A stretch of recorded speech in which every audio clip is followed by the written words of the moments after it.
to production, the shooting schedule was insane. With a wild heat wave and no budget, the cast and crew were forced to work long hours while wearing the same unwashed clothes for nearly a month.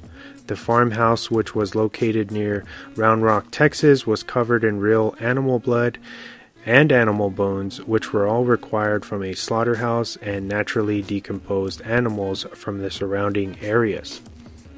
Crazy. Upon the film's release, it managed to pull in $30 million despite its micro budget, but the film was the center of controversy, with a slew of countries banning it altogether. What's even more interesting is Hooper's hopes of securing a PG rating, but no matter how many cuts were made to the film, it was still slapped with a hard R. Despite the film's reputation for being repulsively violent, there's little to no gore seen on screen. Most of the violence is only suggested, which has likely contributed to the film still being relevant today. Nothing is scarier than what our imagination does to fill in those gaps. Over the years, the film has continued to have a huge cultural footprint on pop culture and horror alike, with Leatherface being held up as one of the most iconic slasher villains of all time. Since 1974, the film has spawned numerous sequels, prequels, and a reboot, but it's safe to say nothing has even come close to the perfect storm that is the original. Thank you. Oh, yeah. Very good, dude. Thanks, man.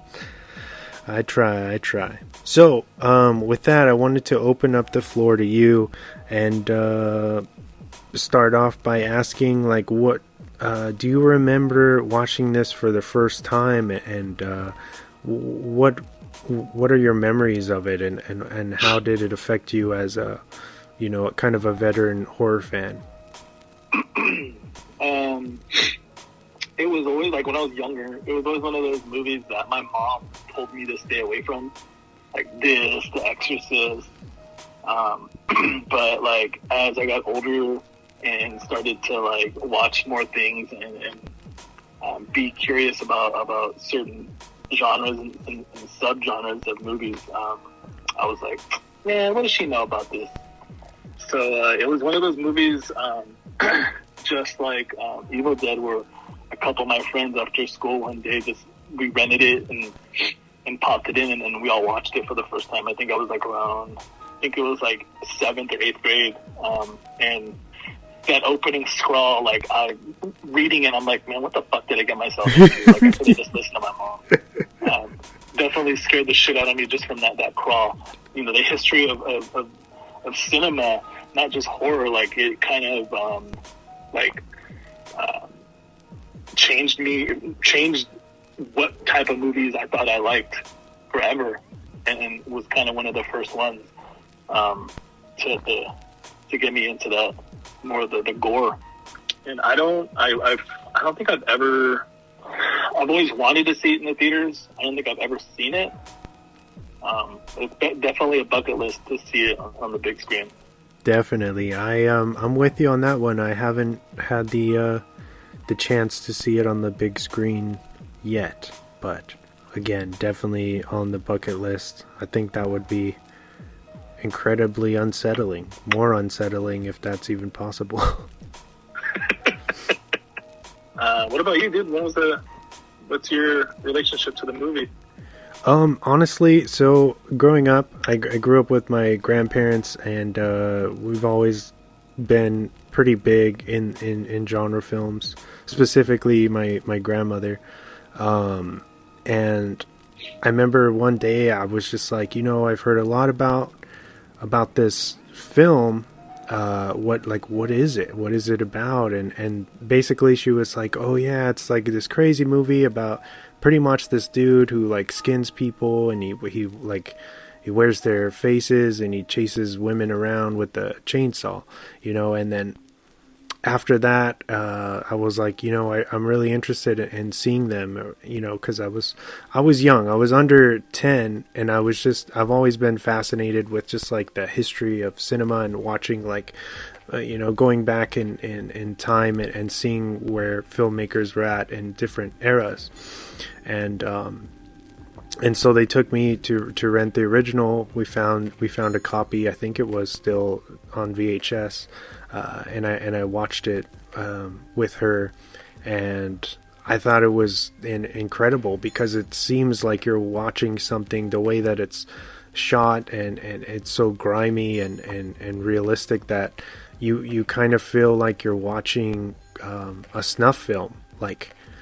Because especially with the acting and how the characters are, no one really stands out as a true movie star. They feel like these kind of schlubby people who are just getting eviscerated. You know, they're in the wrong place at the wrong time, and it's just like these crazy, like this dread that comes along with this movie where these people have like zero chance, you know, and like most of the men in the film are killed off almost immediately with no hesitation. They're just fucking murdered. And you know, I just remember going back to what you said, just even with that introduction where you're just like, holy shit, you know, like I'm never going to Texas. Fuck that.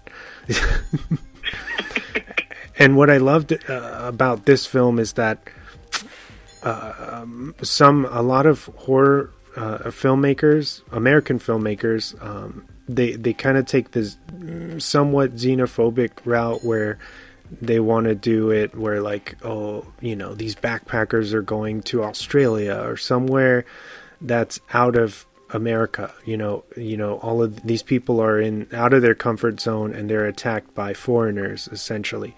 But the Texas Chainsaw Massacre is like, this could be happening in your backyard.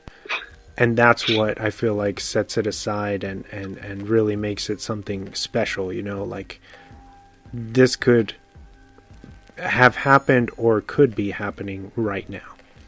I think that's part of the reason why it scared the shit out of me and all my friends when we watched it, and like leading up to it and when we had all been talking about it, is just the fact that there was at that age, you know, we didn't know if it was fucking real. Like I was too dumb to go on the internet and look, but so we all had thought like shit, like it's based on true events and all this shit really happened. So it definitely played into our fear of the movie. It's just unsettling. Like the whole thing is just unsettling. And from the very beginning to the very end, I watched it last night, and I actually have it on right now, and it's just unsettling. That's all. And it's like I don't care what anyone says. Like it still works to this day. Like it still creeps me out. What I love about it is it's one of those rare films where it's really not fun to watch.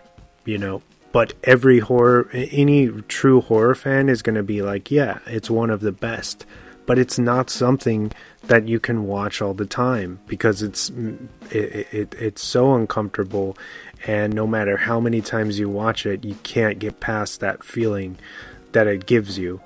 So right there is I feel like a victory in itself. Like no matter how much of a veteran you are, it's something like A Clockwork Orange.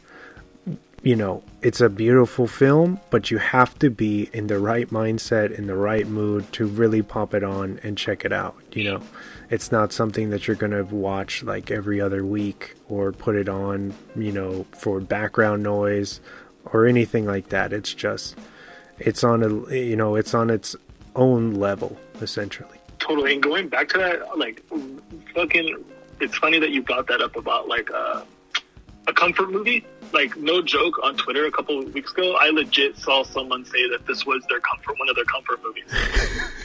I was like, dog, like, are you serious now? How can you be comforted by that shit? Like, it's fucking, nah, I'm good. Yeah, I was just like, maybe they should, you should stay away from that person. No. Just the amount of unsettling screaming in this, like the screaming throughout, and the weird unnatural noises, and you know, like for example, when they first arrived to the Sawyer house, you can hear like what sounds like a pig squealing, and then when another one of their friends comes, searching for his friends that have now disappeared, you hear like this really weird giggling stuff, and you're like, but you never see a pig, you never see any animals, you never see any kids. So it's like, is Leatherface just like fucking with them on an emotional level, like in a psychological level, where he's making these weird ass noises, like tormenting them, but he knows that they're there the entire time. It plays on so many different levels with your emotions as a viewer, I don't know, it's so weird. The screaming, going back to the screaming, dude, like the screaming, it's fucking like makes me want to jump out of my skin, because like in the last like 20 minutes of the movie, it's all it is fucking screaming. Yeah, for what feels like 15 minutes of nonstop screaming.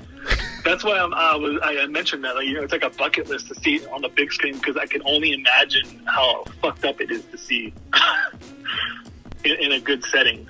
The only thing that I could say feels a little lighthearted would be them with the grandpa, where it's like he's clearly somehow still alive, but he looks like he should be dead, and they're just, so that's like the only thing that I could say have some kind of comedic value, but everything else is fucking horrifying.